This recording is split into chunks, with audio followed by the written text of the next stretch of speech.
Hi Libra, welcome po sa ating channel. At ito ang inyong daily Gabay Tarot reading for March 9, 2025.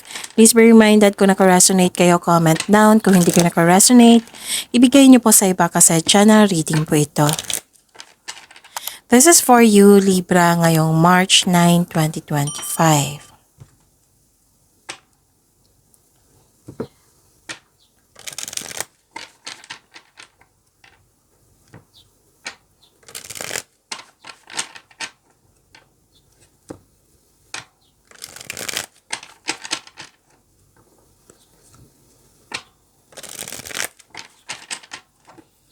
Para po ito sa inyo Libra ngayong March 9, 2025. Maraming salamat po sa inyong patuloy na suporta at maraming salamat din po sa mga hindi nag-skip ng ads. Gamitin ang reading na ito bilang gabay lamang sa mga hindi pa nag-subscribe. Subscribe na po kayo at click bell notification para malaman nyo na may bago tayong video. Para sa mga gustong magpa-reading po, may lumabas dyan sa screen nyo ngayon. Panoorin nyo po at sundin ng instruction. Spirits Guide, mga ganap pa para kay Libra ngayong March 9, 2025. I need 3 cards po.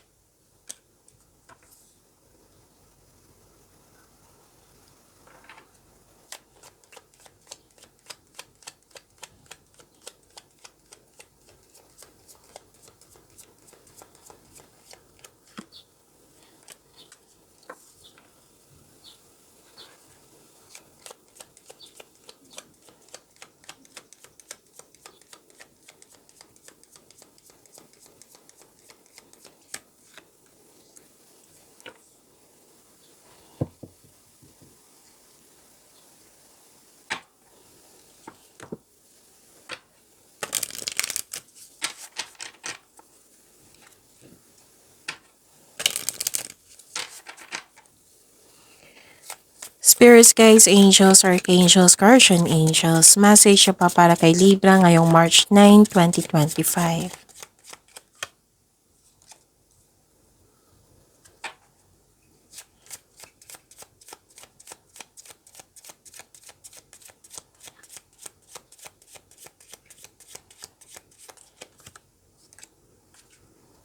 Okay. Okay, Libra. Ngayong March 9, 2025. Maaaring parati mo tong kasama Libra ha, kasi halos everyday man nakikita ko to sa iyo.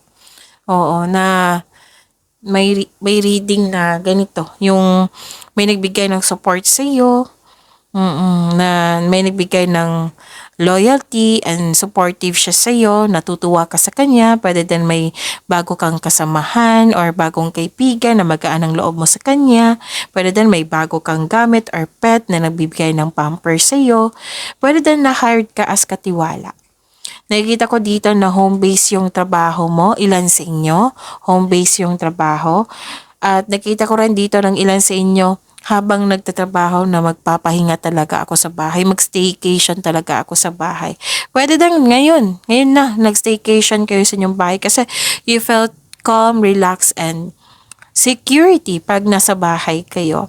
Nakikita ko rin dito may grupo ng tao nag-uusap po ng about sa property. May nakita rin ako ditong, wow, this is prosperity also. Tapos may nakita ko dito nag-self-study kayo, pwede. Pwede din nagre-research kayo, nag-aaral, nagbabasa kayo ng libro sa internet para may makuha kayong kaalaman or clarity. So, mensahe po. Coins or small shiny objects may have been put in your path to draw your attention to important signs from the angels. Look around. So kung may nakita kayong coins or small shiny objects, that is that is the sign, may important sign na binigay sa iyo yung angels. Okay? Okay. Tapos when a dove flies into your day, it's a messenger from the angels delivering a promise of inner harmony and peace. Wow! Kung makita ka ng mga dove na dove flies into your day. That is a message from the angels na binigyan kang ng blessings na magkaroon ng inner harmony and peace. So, claim nyo to. Okay?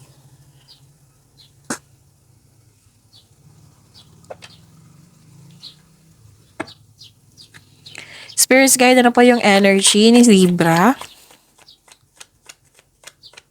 Energy po ni Libra ngayong March 9, 2025.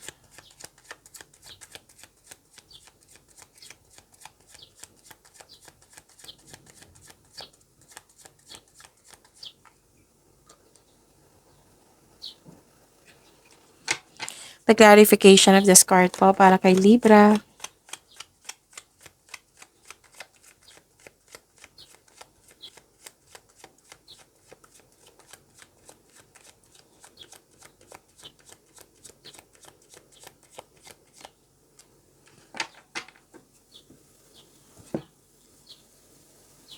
Okay, kung may narinig kayo or may nakita kayong repeating message, meaning to say, pinupush ng cards nyo yan kasi ang ilan sa inyo hindi pa binigyan ng atensyon. Na kung maaari din po, bigyan nyo po ng solusyon at aksyon. Remember, Libra, at the end of the day, alam mo na ikaw lang taong may kakayahan at responsable na gumawa ng sarili mong katotohanan at kinabukasan. So, ano yung energy ni Libra? Nakikita ko dito na nagkaroon po ng delay. Naging impatient ka sa isang tao or sa isang bagay or sa inyong sitwasyon ngayon. May kakilala po daw kayo na matigas ang ulo, mahirap kausap. May humingi ng atensyon sa inyo dito, Libra. So this card asks you to not to surrender. Huwag kang susuko gaano man kahirap ang mga pagsubok. Kasi may delay din na kailangan nyo maghintay. Delay, hindi naman yan cancel. Kailangan mo lang magbigay ng pag-unawa at paghintay. It might be, tinetest yung patience nyo kung gaano kataas. Huwag po daw kayo mag-give up. Okay? Ano pa? Dalawang card kasi nagsabi dito na nagkaroon ng lack of confidence. Yung disappointment andito loss of faith, may doubt, despair, pessimism, madali kang mag-give up. Dalawang card, pay attention ha, this is a repeating message. Madali kang mag-give up. Let's say, madali kang mag-give up. Example to ha, madali kang mag-give up para sana tapusin yung mga ginagawa mo. Nagkaroon ng blockages dahil sa kawalan ng tiwala sa sarili. So, ano yung gawin? So, pay attention kasi lack of confidence Alamin mo yung hanap ka ng motivation, yung alalahanin mo yung inspiration mo kung bakit mo ginagawa yan mga bagay na yan, kung bakit na let's say tao to na yung masakit sa ulo, 'di ba? Bakit mo siya minahal? Bakit mo siya mahal? Yung isipin mo yung inspiration. Kasi sunod-sunod na yan maintindihan mo, hahanap ka ng solusyon. And huwag kayong mag-alala kasi ang sabi ng card nyo dito, inspiration is on the way. Huwag kayong mag-give up. Magkakaroon din ng healing. Your body and soul will heal, but that healing will take time. So, the advice is be inspired. Okay? That is your assignment, Libra. Be inspired. Dreams do come true. Nawawalan ka ng pag-asa dito despair. Huwag kayong mag-attract ng negativity ha. Halos araw-araw ko yan sinasabi sa lahat ng signs na huwag kayong mag-attract ng negativity kahit hindi mo yan sinasadya. Control talaga. For the sake of yourself. Hindi mo deserve mag-suffer. Okay? So magtiwala ha. All your dreams are coming true. Spirits Guide, Career and Money po ni Libra ngayong March 9, 2025. Para kay Libra. Career and Money.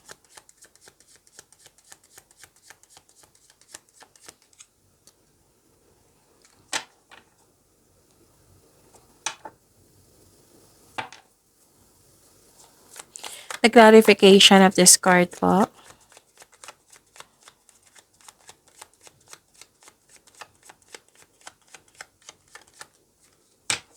This is good.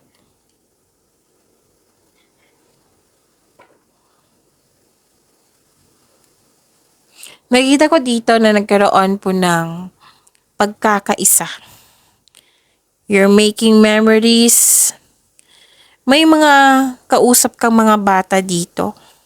Pwedeng customer to, alaga mo, kliyente mo. Basta may kausap kang mga bata ngayon or may tinuturuan kang bata. Tapos, ang ilan sa inyo very supportive ang family or a group of people. Pwedeng co-workers ito na para mong pamilya na nagbibigay sila ng motivation sa iyo nang siyang dahilan na magkaroon ka ng focus sa pag-achieve ng goal mo. Ito na yun.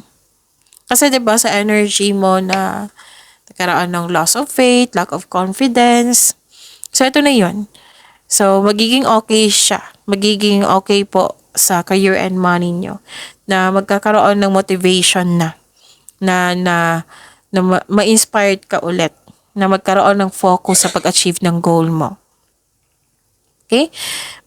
Ang ilan nga sa inyo dito, may planong lumabas, pwedeng outing, pwede din nag-reconnect kayo sa inyong inner child, you're healing your inner child. Alam niyo ba, kung mag-take time kayo sa inyong inner child, mare-refresh yung energy mo. So, posibleng may pagpatawad ang mangyayari din. Ano pa? May nagkasundo dito sa isang tao, nagkasundo kayo. Pwedeng promises ito, long-term plans, long-term commitment. May nakita nga ako dito na some of you nga naman, hindi sa lahat. May namuong romance sa workplace po. Or yung partner mo ay katrabaho mo po. May alignment akong nakikita dito. You're very inspired. Dalawang card na mo. Kung ito, sa energy nyo, nag-lack of inspiration. Ito, sa career and money nyo, magkakaroon ng, babalik yung energy mo. What I meant is, babalik yung power mo. You're very inspired dito eh. Dalawang card na mismo nagsabi dito na motivate po kayo. So, huwag kayong mawalan ng pag-asa kasi dalawang card mismo nagsabi niyan. Tapos, pwede din na may nakipag-teammate sa iyo, may nakipag-business partner sa iyo. Actually, gustong-gusto mo yung career or mga ginagawa mo ngayon dahil nagbibigay ito ng financial stability sa iyong buhay at naggagawa mo yung passion mo at the same time. Okay? Ang ganda. This is choices, nagkaroon ng unity. Dalawang card na mismo nagsabi niyan. So, claim nyo po. Ang ganda po. Ang ganda po ng mga mensahe dito. I-claim nyo po, Libra. Spirits guide. Love, life, self-love, partnership, and romance ni Libra ngayong March 9, 2025.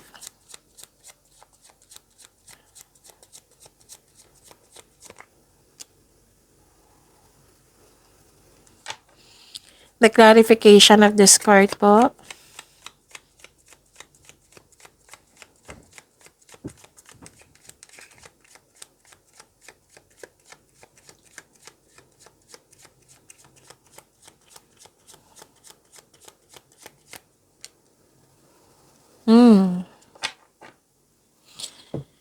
Maraming salamat po sa patuloy na tiwala at suporta sa ating channel. At maraming salamat din po sa mga hindi nag-skip ng ads.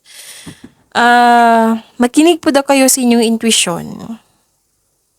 Now, kung bago kayo dito, hindi nyo pa alam mag-connect sa inyong intuition, i-search nyo po sa Google on how to connect to your intuition kasi marami pong paraan yan. And syempre, sa legit na website.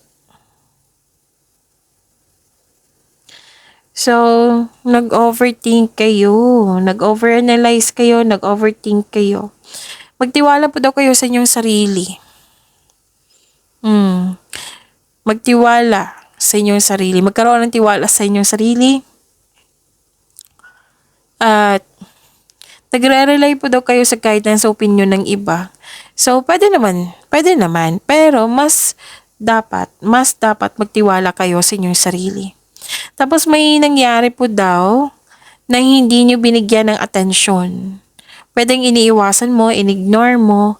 Sabi po ng card dito, kailangan mong harapin po ito at bigyan ng solusyon. Huwag nyo po daw iwasan kung pwede po. Pwede din na kasi may sabi dito na kailangan nyo mag-connect sa inyong intuition kasi may mensahe nga may importanteng mensahe. Pwede din may nangyari na hindi mo pa alam. Okay? May nakita nga akong hidden motives dito. Oh. May confusion. Okay. Ano pa? Nakikita ko dito na nagkaroon po ng para sa mga single, hindi pa kayo handa pumasok sa isang relasyon. Lalo na trauma ang iniwan ng past love mo. Hirap kang magtiwala uli. So this card tells you na mag-move on po daw kayo. Let go ng mga worries nyo, patawarin mo na yung sarili mo. Para magkaroon ng, because we are here to find the peace of mind, right? So, help yourself. Kailangan mong i-let go na ito. And, para magkaroon ng transformation, para magkaroon ng healing, forgive yourself also. Para sa mga marelasyon sa buhay mag-asawa, pwedeng may nangyari sa nakaraan na let's say may nasabi siyang hindi maganda, na nasaktan kayo, na hindi nyo sinabihan siya na nasaktan kayo hanggang lumaki na. Oo. Example po iyan ha. Basta may issue po na kailangan yung pag-usapan. Kailangan yung pag-usapan po. Kumbaga, give up your worries. Mag-focus kayo on mind healing instead of suffering. Bakit malungkot kayo dito? Parang may loss of connection. Or parang na-stress ka talaga dito. Pwedeng naalala nyo ito or nangyari na ngayon. So, communication is the key. Kung ikaw ay may karelasyon or buhay mag-asawa to, kung sa mga single to, you have to forgive yourself. You have to help yourself. If i-give up mo na yung mga bigat ng nararamdaman mo. So, this card asks you to believe in yourself. Think positive na makabangon ka ulit and have faith na ang divine can lift you out of any period of loss. Alam niyo ba, the best thing to do is to pray. I-give up niyo yung worries niyo kay God. After niyan, di ba, gagaan na yung pakiramdam niyo. Isuko mo lahat yung nararamdaman. Huwag kayong mahiya kay God kasi kahit hindi niyo sasabihin sa Kanya, alam na alam niya yan eh. So, help yourself. Okay, Libra? Ano pa? Parang nilalaban mo ang pagbabago. Natatakot ka sa changes, nanibago kayo. Ayaw mong mag-move on. So, ending the situation means new opportunity is coming. A new beginning po. It might be uncomfortable kayo sa pagbabago ngayon. So, this card tells you to let go and trust the universe and yourself. Okay? Ano pa?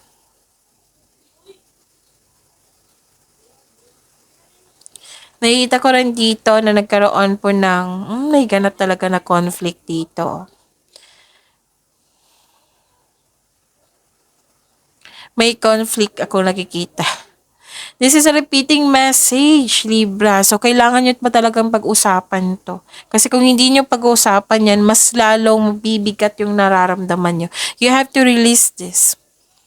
Pero, kung mag-usap kayo, try to to call this person's attention. Tapos, huwag kayong mag-focus kung sino yung tama, mali, kung sino yung panalo, talo. Kundi mag-focus kayo na magkaroon ng peaceful solution. Okay? So, you have to improve your communication skills. Kunin mo yung attention niya. Pero ma-overcome niyo po ito, sabi po ng card po. Don't worry. So, sa mga single dito, wag po daw kayong matakot sa difficulties in love. Put a clear intention also. So yun, pagyamanin niyo po yung blessings sa binigay sa inyo Libra. See you tomorrow.